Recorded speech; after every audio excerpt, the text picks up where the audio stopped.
You get stale. Popcorn? Popcorn. Popcorn. You forget about things like stale. Popcorn. Popcorn, stale popcorn. Popcorn. This is the Stale popcorn. What's this? Hello and welcome to another episode of the Stale Popcorn Podcast. I'm your host, Steven, and with me as always is my co-host, Christopher. Now, Chris, how you doing? Well, Steve, I'm doing all right. How are you doing? Pretty good. Can't complain. There's a meme that I've been thinking about lately. I sent you a couple days ago. It keeps me up at night, just how funny it is. Do you know which one I'm talking about?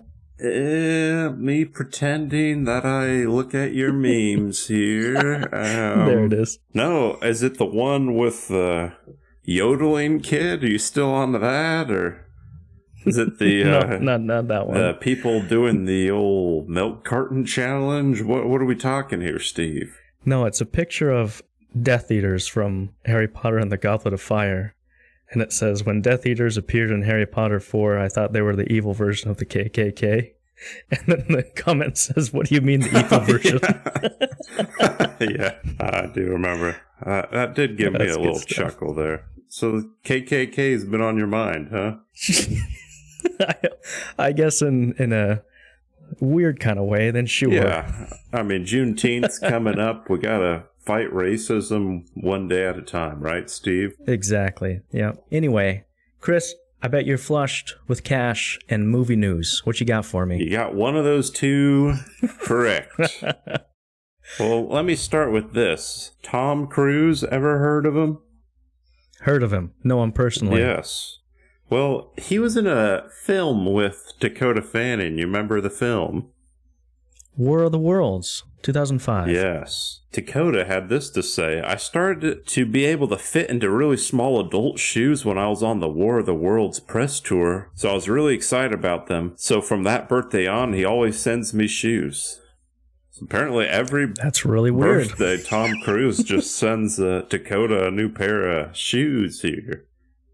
Does he know her size, or does he text her beforehand and be like, hey, Dakota, are you still a size 6? He's got people he could tell. Sure. Just like, fun fact, right. Quentin Tarantino does the same thing with Salma Hayek every year. She keeps telling him to stop, but he keeps doing it. You ever see that film, Dusk Till Dawn? Or what was the movie where he drinks, like, tequila off her feet? You never heard of this? Here. Oh, yeah. For some reason, I'm picturing Tom Cruise drinking tequila. Oh, no, we're talking Quentin. Okay, yeah. I've seen the GIF. That's all I know. I haven't seen it, but a shrewd trader to write a film and cast himself drinking tequila off Salma Hayek's foot, you know? He's not hiding it from anyone.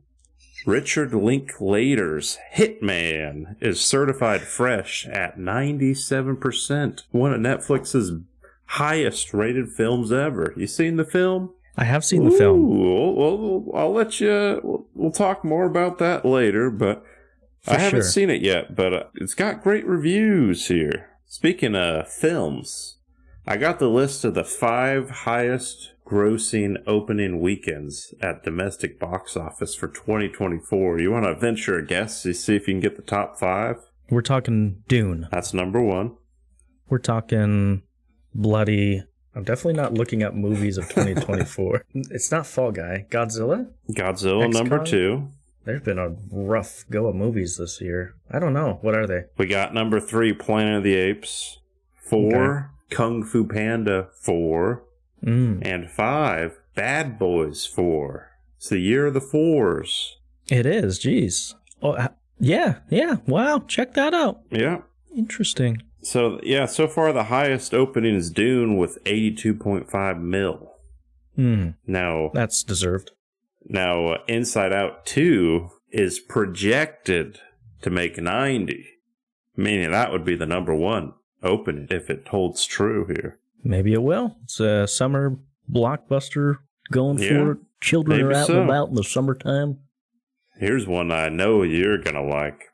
Zack Snyder's director's cut of his Rebel Moon films will be released on August 2nd on Netflix with new titles. Chapter 1. You want to take a guess what Chapter 1's going to be called? Probably something really stupid and edgy like The Chalice of Blood or something. Yep.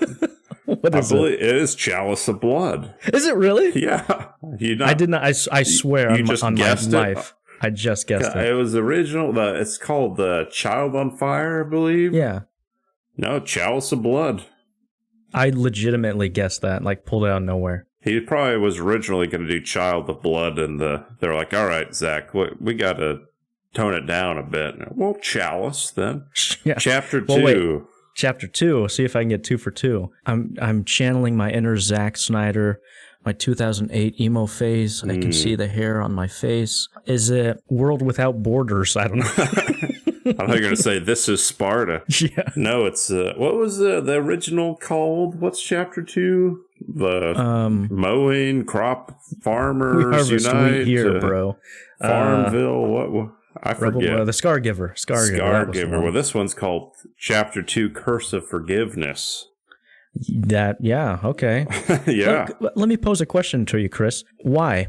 Why? What's the reason for this? Why not just come out with regular movies like a normal person, Zachary? If you're going to name a movie the first time, do it right. Why you come up with 2 more new ones, new titles? I don't know, because it seemed like he had control from the original films, right? So why not just do your cut? They're just trying to milk it, I guess. Yeah. Can't wait to see what the runtime on these are going to be. Baby Reindeer, you see the show? I haven't. That's the one where it's like stalking. Mm-hmm.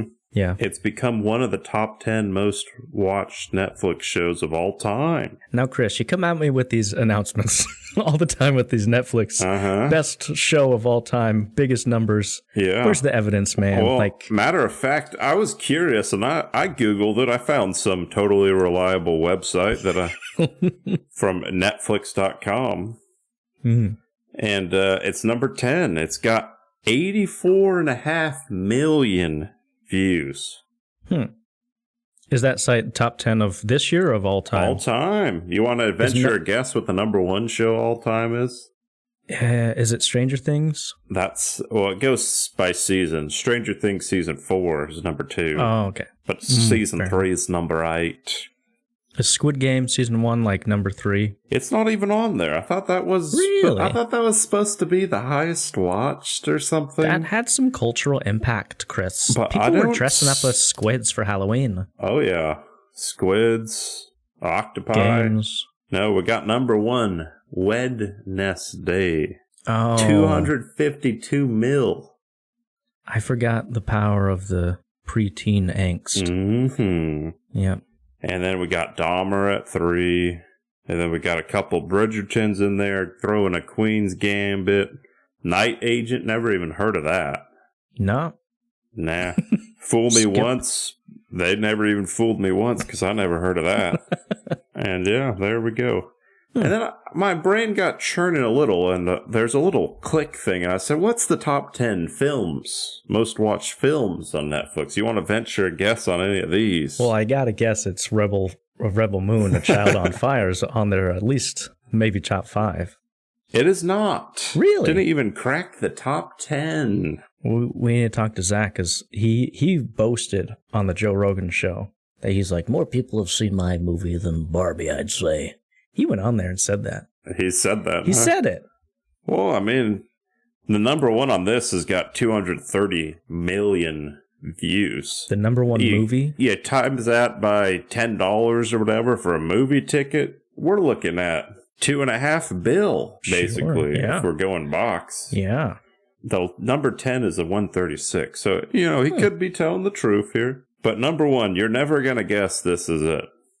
Is it Red Notice? Oh, I wouldn't have guessed that. I wouldn't either. With the Rock? I don't know with Ryan Reynolds, Gal. I don't know a single soul that liked that film. It's never talked about.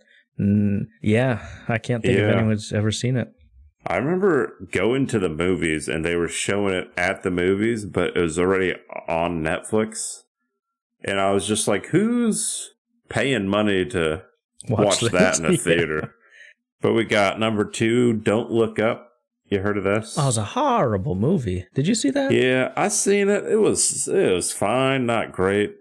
Adam Project, Mm-mm. Bird Box, that was kind of fun. Not terrible. Leave the World Behind. I left that movie behind because I never heard of it. The Gray Man. How about Bye Bye Man? Because I ain't never seen that either, but I heard of it. Number 7, yours truly, Damsel. Are you serious? Yep, 138 million people have seen that. Are you serious with that? Surely Number you 8, jest. I'm not making this up here. All right. And then I screenshotted this on Tuesday. It could be up to 140 mil at this point. Yeah. Number 8, We Can Be Heroes. Never heard of this. Nope, don't know what that is. The Mother, number 9. That one was actually kind of good. What is that? That's not the Jennifer Lawrence. Oh, no. It's that movie was awful. Yeah, no, that one was... Ugh. This one, it's like a dystopian future space where the mother's a robot. All right. You really sold me here. And number 10, the best on this list of films, I'd say Glass Onion, a Knives Out mystery. Sure, yep. So, Yep. But I guess those are kind of my main announcements. Steve, you got any? I don't. What I do have is a question. That's what you've been watching. If you recall, you recommended I watch a film. Do you remember the film? The Ritual. I watched it. And I put it on with my wife, who's a horror nut. Sure. And her mother, who's also a horror nut. And they both hated it. I thought it was fine, but they were just not a fan, bored, not scared. They're not into the, I guess I can't say what it is, but they're not into that. Yeah. Not into the bestiality, we'll say that. I think that's the wrong use of that word, but I get where you're coming from. Sorry, maybe I misinterpreted the film here, the implications, but... Question for you, because I said if you want to watch a spooky forest horror movie as opposed to The Watchers from last week, watch The Ritual. So in your opinion, did you think it was better than I thought it was better than the Watchers. I'll take it. That's all I need. I didn't think it was terrible. And then I watched a film called Inside Out. I'd never seen it before. Watched it last night in preparations for a sequel. And it was good, 3.5, I'd say. Yeah. I'm not usually into them Disney flicks because I'm an adult man, and it's not really what drives me, but it was, typical Disney, not bad. So you're not a Disney adult? No. What do you think about Disney adults? Well, my wife's a Disney douche herself, so I can't talk too bad about it, but... Fair enough. Let's just say she was laughing in this Inside Out 2 more than anyone else in the theater, including the children, and I was like, I'm happy that you're happy, Yeah. Well, how about you, Steve? What you been watching? Well, Chris, I too, in preparation for Inside Out 2, I watched Inside Out 1. And not so much watched because I have a little girl who's bouncing all over the place. It was kind of like I got a lazy eye focused on the screen while I'm watching her. You know how it is, Christopher. I know exactly how it is. But yeah, it was good. It's good preparation. I'd say a 3.5 too. It's a good family film, which is what I like. I'm in that point in my life where I need something like that. I also watched a show, 3 episodes of the new Star Wars show called The Acolyte. Yeah. Right. Well, I think we're gonna wait till the whole series comes out so that we can talk about it, and I'll wait to pass judgment. You're gonna make me watch it, huh? Or is listen, that what you're hinting at? What I was thinking is the Boys season 3 and the Acolyte end on the same week, so maybe you can watch the Boys, I can watch the Acolyte, and we can come merge together and return a report, if you will. Yeah, compare and contrast. Sure, we'll do that because I there's only so many hours in the day. I can't watch both of those. You know what I'm saying? Yeah, sure. Whatever you say, son. Yeah, but I also watched a movie on Netflix, The Hitman, starring breakout star of Spy Kids 3D, Glenn Powell. Now he should have been the guy. He should have been the guy. He was a boy then, but they could have aged him up a little bit. Yeah. So you haven't seen Hitman? I have not. Okay. But it's on my list. Yeah, I watched it. It was pretty good. 97% good? Oh, heavens, no. Okay. I can't think of many movies that should garner that kind of score. Rotten Tomatoes, I don't trust any of them as far as I can throw them, you know what I'm saying? Well, if you want to go technical, it just means 97% of the critics thought it was above a 60%, saying that it's not rotten. Well, that doesn't mean it's a 97%. No, it was fine. I, kind of did it while I was doing some dishes and stuff. What you giving it? I have qualms, but without spoiling it, I'm going to wait to give you my score until you watch it. Okay. Because I feel like you need to go in there blind, just like I did. Well, you already told me you got qualms. I got qualms with 90% of movies, 97%. 97% of movies, yeah. Anyway, but that's all I've been watching. Didn't have much time. I just came back from the theater not too long ago, watching Inside Out 2. And that's what we're going to be talking about, Christopher. So we're just going to break it down for you real quick, give you a quick summary of it, our rating, and we'll dive into some spoilers. But Chris, if you could give us a quick little summary of this here movie, if you do that for us real quick. I'd love to. So you got Inside Out 1. Inside in their brain, they got all these emotions. You got joy, sad, fear, disgust, and anger. And this takes place with the gal from a wee bitty baby till she's 11, I believe. Mm-hmm. And then Inside Out 2, it takes place when she's 13. And she's at that ripe old age of puberty. Yuck. So you get a little more emotions involved. And it's your classic, coming of age. You got new emotions appearing, anxiety, jealousy, embarrassment, jealousy. What was the other one? Ennui? The boredom? Just call it boredom. What are you doing? Yeah, I don't know what that was. Boredom. It's just a moody teenager. The trials of being a girl going through puberty, I dare say, Steve, which we both can very much relate to. Very much. Yeah, sure. What would you give this rating-wise? I'd say it's about 3.5. I think I liked it slightly more than the first one, TBH. Okay. But, they're pretty similar. Yeah. I'm not jumping up for joy to watch these. I see what you did there. It's not exactly made for my audience. They're not thinking of me here, but it's like I'll pop on a Disney film. I'll enjoy it. It's not something I'm stoked to watch, but it's not something I regret watching.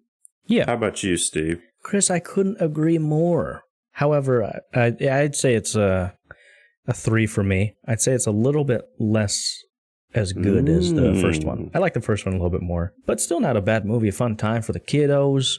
The kids in my theater were having a heck of a time. They're just running about, acting like it was a playground. Really disrespectful, if you ask me. Yeah.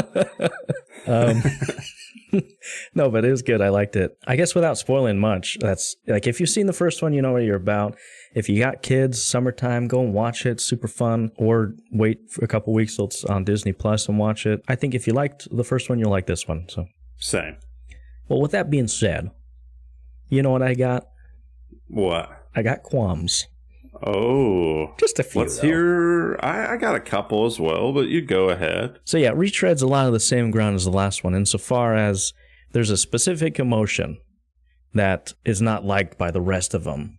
And Joy's gets sent somewhere deep into Riley's mind, and she's got to find a way back and go through all these clever puns and fun things in the mind. And in the end, the emotion that's not liked by everyone is embraced by everyone because she's important, and she's what makes Riley unique, It's more or less the same kind of plot, but with more sophisticated emotions, and that's basically, I don't know. What do you think? Not the same thing. Anxiety is going to be the villain, and then you're going to need anxiety in the end, and then it's not a bad thing. So yeah, same thing, but I don't think the kids that are watching this are going to be like, wow, this is the same plot as the first movie. How could they do this? What is Pixar coming to? They're not going to have us 30-year-old men's opinions about it. Obviously, I'm looking too far into it. I don't, Some 7-year-old watched at the theater, grinning ear to ear. Let me hear what Stale Popcorn had to say. He just comes to his mom weeping. It's the same movie. Oh, man.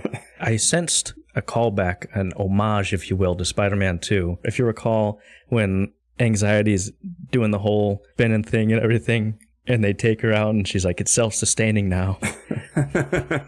I thought she was going to pull a Doc Ock. Oh, I thought you were going to say when Joy brought back the core memory thing and said, we found something. Sure, that too. No, I don't know why that part where... Do you know what I'm talking about? Yeah, I know what you're talking about. Sure.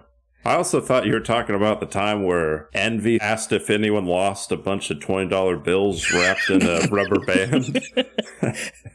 Yeah, that's a blatant ripoff.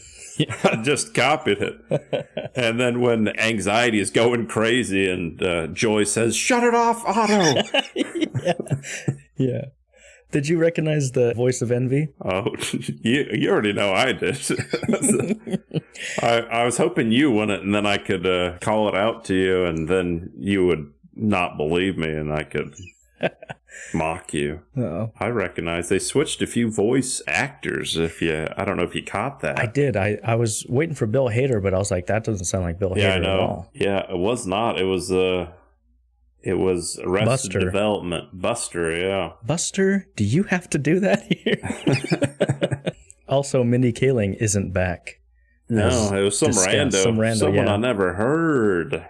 What qualms you got, Chris? I didn't really like the change of animations. They'd go from normal 3D and then they'd go to 2D and they're freaking out. They did it in the first one as well. Mm-hmm. So, I mean, same type of thing. But I'm not into that. I like a nice... You like consistency. Consistent. I don't like the 2D. It ain't for me. I could see, the kids jumping for joy, but darn it, this movie's for adult men in their 30s. Be gone with your creativity. Okay. Yeah. Well, enough of this. Normally, Disney, they'll throw in some nice chuckles for the adults that maybe it goes over a kid's head, Cars. Yeah. I got to win the Piston Cup. He did what in his cup? You got to throw in some of those, and you're just, the adults chuckling. This one didn't really have any. It just made me think of his contempt for my puberty years, and was like, gosh dang it, make me relive that era. Yeah, it wasn't that. There's only one I noticed when they're dropping the kids off to hockey camp or whatever, and the dad's like, hey, we're going to be home alone for the weekend. What should we do? And he kind of, raises his eyebrows, hinting, and then she's like, oh, clean the garage, and then... We've all been there, right, fellas? Yeah, that made anger for me. Yeah. Yeah, but no, it just, it wasn't as funny, I feel like there were kids cackling, my wife included. Mainly with that, the pouch guy, the first time he's talking to the audience, pulling a little Dora the Explorer. You know what I speak? Yeah, I know you speak. Yeah, my wife was cackling, some kids down the aisle, they were, but other than that, not a ton of laughs. I'd say those are those are my main cons. You got any others? No, that's pretty much it. I will say the different animations, I actually thought that was kind of cool. Ugh. I liked... You're one of those. Catch me on... Maybe tomorrow I'll think it's stupid, But I thought it was cool. The animation in general, all the people and character work, that was top-notch. Looking great, looking high quality. I also liked kind of the clever puns they had. The stream of thought, the brainstorm, that kind of crap. That was cool. I was like, this is pretty cool. It's pretty creative. Well, Chris, I think... one of the most common questions people had going into this when they saw the teaser trailer, people had the same question because Riley's getting these new emotions. A lot of people, including myself, asked, why aren't these other emotions, anxiety, jealousy, why aren't they present in the parents or other people in the first movie? And the people at Pixar, the good people at Pixar, gave us an answer. And the answer is, shut up. Yeah. Don't think about it. You don't know what you're talking about. They really don't. It doesn't matter. They just said whatever. Unless I'm wrong. Nobody else had those emotions. When they show the moms, her main joy character is the sad person. It's the blue person. Her but main she's one. happy. It's which I'm weird. that doesn't make sense. And then the dad's all anger. but he seems like a happy guy. You know, I'm willing to give him the benefit of the doubt that everyone's different, blah, blah, blah, whatever. Yeah. I'm just asking for a little consistency, you know, in your storytellers is all I want. Anyway, that's all I got. It's a good one. It's all right. It's not for us specifically, but it's a good film if you got kids. I thought, you know, it was a sweet message, you know. It shows that you have all these emotions and just because you have anxiety, there's benefits of anxiety, you know. It gets you motivated to do things. So I thought it was a nice little message at the end. And, you know, basically at first they were trying to hide all these bad memories, make her forget them. But then you learn these are what makes her her. And that's not a bad thing. That's a good thing. So, you know, I thought it was a nice wholesome family message here. The friends are the emotions we make on the way. Yeah. and you know, it was short and sweet. Hour 36. There it is. Well, Chris, how would you rank this on like a S-ABC tier? Where would you put that boy? For Disney or what? For Pixar movies. As far as recent ones, do you ever watch Soul? I did watch Soul. It's kind of like Soul to me. I remember thinking that one was fun. Yeah, insofar as like it's good when you watch it, but you don't remember it. Yeah. Yeah, I'd say it's like a B. I think the most recent one I liked was, I remember liking Onward. That one was pretty good. It was the movie Bright for kids. You ever see the Netflix movie Bright? No, I didn't. I don't know how that didn't make the top 10. Yeah, I'd say it's like a B, but I actually wanted to bring something up with you, Steve. Sure. I don't know if you heard, but Pixar's kind of been in a rut recently. Okay. If you go back to financially, but like their movies ain't been doing so well. The last film they made, Wish. You see that one? Pixar? That was just Disney, right? Well, I'm talking. Sorry, Disney. Oh, sure. Disney. Yeah. Disney's been in a little rut. Absolutely, yeah. Like I was just looking through most of these budgets, $200 million, and they're not making over $500 million, which basically is what you're going to have to hit to start making money. So I was just going through Wish, $200 million budget, box office $255. If you remember a couple pods back, I was reading the list of the top, or like the movies that lost the most money. Yep. Wish was on there for the year. Haunted Mansion, I guess that's not a cartoon, but even like Elemental, which for recent years is good for them. Budget $200 million, box office less than $500 million. So like it maybe broke even. Yeah. But you compare this to like you keep doing these, they're all not making anything. Strange World lost a bunch of money. Lightyear, Turning Red, and Encanto. What was the last movie that did make money? Do you know? You got to go back to 2019. Frozen 2. Oof. Is that really? Jeez. Yeah, like some probably maybe made a couple mil. None would be successes by any measures. But if you go back to 2019, this is where they're at their peak. Because if you go back a few years, you throw in any Disney movie, it's making $750 million, like just because it's a Disney movie. So like Frozen 2, budget $150. $1.5 billion. And that was November. Go back a few months earlier, Lion King in July made over $1 billion. June, still 2019, Toy Story 4, $1 billion. Aladdin made $1 billion. So it's just like billion, and like Incredibles 2 billion. What about Encanto? Did that one make any money? Encanto budget $150 million, box office $250. So probably lost a good chunk of change here. I remember that one coming out on streaming like 2 weeks after it came out though too. So yeah, and I like the last one that was released pre-COVID was Onward, but that was March. So I think if I remember, that one was like in theaters like a week or two, and then they shut down all the theaters. So like that one, it was budget $200 million, only made $140. So like that's where it rough. That's where it tanks here. Yeah. So for their sake, I'm hoping this one maybe brings them up, because the first Inside Out made over $800 million. Wow. It made a good chunk of change here. That's a good chunk of change right there. But, we'll see what happens. Very good. Yeah, that was just my little rant here. You're good. Well, Chris, Yes. like we just mentioned, we just watched Inside Out 2, and I wanted to take a trip down memory lane and remember Pixar movies of the past. So what I did, I got some unhinged reviews from Letterboxd, and I want you to guess the name of the Pixar movie based on the review. You ready? You want to do that?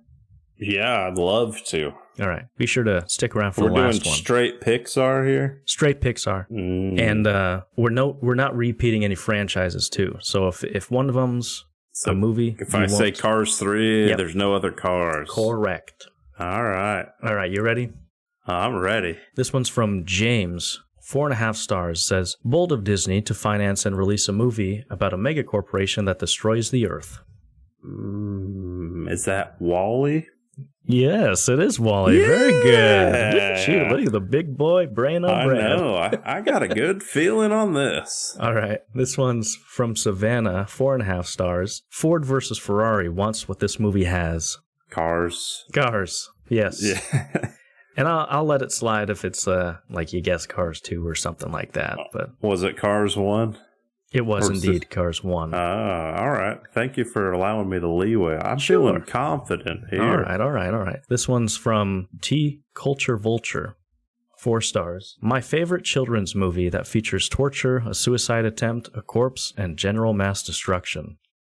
Ooh, Gotcha. Yeah, Gotcha. you did. I'm like, did the guy in Ratatouille try killing himself? Corpse, mate. Did someone in Toy Story try killing himself? I'm gonna guess. Let's do Toy Story. Oh, It is The Incredibles. who tries to? Oh, that's right. Remember, right off The the guy bat. jumps out the window. Oh, man. Not 10 minutes into the film, we got that. How could I forget that? Oh, I'm so embarrassed. Very good. Speaking of incredible, it would be incredible if the audience would like and subscribe. That'd be great. Oh, yeah. And I'd be incredible. Yeah. All right, next one's from Sadiq Khan. 5 stars. Depressed widowed father teams up with mentally challenged woman to find his disabled son. I was going to say up until you said woman. Depressed widowed Oh, it's Finding Nemo. It is Finding Nemo. Very good. Yeah. All right. This one is half star from Christopher. Not you, Christopher. Oh, thanks for clarifying. I felt like I needed to do that. Says, no Qui-Gon. Also, too many Vietnam flashbacks. They clearly went above and beyond to get a young Kim Jong-un, so that brings it up from a 0 to a 0.5. A young Kim Jong-un? No Qui-Gon? Mm-hmm. Is there any... I'm gonna say... Bug's Life? Ooh, no. It's the movie Up. Remember the little Asian boy? Oh. The little absolute menace Asian boy? Oh. Yeah, good one there. All right, this one's from Josh, 1.5 star. They put, quote, animated movie about systemic racism and familial expectations into ChatGPT, and this was the result. Soul? No. Wait. Systemic? Oh, it's, sorry, I already missed it, but is it Monsters, Inc.? No. All right, never mind. Not that I'm comparing to monsters. Anyway, no, it's Elemental. Oh, that's Have you right. seen Elemental? I did see it, actually. That makes sense. That checks out. Yeah, that makes sense. I forgot about that one. All right, this one is 2 stars from Karen Smith. Says, my children are never sad. The only time they cry is when they're too darn happy. I've seen other parents do this with their children, but their children seem to be weak and end up with the lifelong problems. I assure you that my offspring are tough and, of course, always happy. I heard that if your kids show an emotion other than happiness, they'll get autism. Anyways, gotta go to the PTA meeting and deal with Janice. I'm guessing Inside Out, Steve. It is Inside Out. There we go. Back on track. There it is. Give you the confidence you need to finish this. Thank you. That's all I needed. This is 1 star from Mason Barnes. It says, he's the one responsible for the Black Death. He led the pain and suffering of millions of people in Europe. truly disgusting. Black Death. It could be a Monsters. Oh, it's got to be Ratatouille. It is Ratatouille. Very good. This one is 2 stars from Joel Duche. In 1995, this was Andy's favorite movie. In 1995, Andy was a stupid, dumb, effing idiot loser kid who loved a bad movie. I'm going to say probably Toy Story, since that's probably the only one that was out in 95. It's not Toy Story, Chris. Sorry to tell you.